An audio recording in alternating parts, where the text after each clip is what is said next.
Before we begin, dear viewers, I want to tell you this. Stay with me until the very end of this story, because what happens at the end will shock you and open your eyes in a way you may never have imagined. And before you leave, don't forget to subscribe, because tomorrow another powerful Bible story will be waiting for you. Now, let us go back in time, to a day unlike any other. The disciples of Jesus were gathered together in one place. Their hearts were heavy, yet expectant. Their teacher had ascended into heaven, and his last words still burned in their souls. Do not leave Jerusalem, but wait for the gift my Father promised. And so they waited. The room was filled with whispers, prayers, and silence. The doors were shut, the air heavy, but hope lived in their hearts. They did not know what form this gift would take, nor when it would come. But they waited in obedience, trembling and faithful. And then, it happened.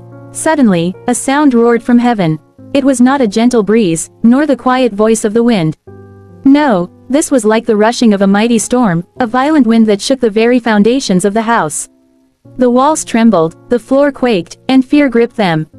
Yet, within the terror, there was a holy awe. Then, before their very eyes, something appeared. Flames, tongues of fire, descending, splitting, and resting on each of them. Fire, but not fire that destroyed. Flames that burned yet did not consume. And in that moment, every disciple was filled, completely overwhelmed, by the Spirit of God. Their hearts surged with power. Their tongues loosened, their mouths opened, and they began to speak. But not in the simple language of Galilee. No, each disciple spoke in different tongues, languages they had never studied, voices that were not their own. The sound spread beyond the walls, spilling into the city of Jerusalem. It was the time of Pentecost, and the streets were crowded with Jews from every nation under heaven. From Mesopotamia, Egypt, Rome, Asia, and faraway lands, they had come. And as the disciples poured into the streets, still speaking in strange languages, the crowd froze in astonishment. Voices rose, "How is this possible? Are not all these men Galileans? Yet we hear them speaking in our own languages, the wonders of God." Confusion spread, but so did amazement. Some mocked, saying, "They are filled with new wine."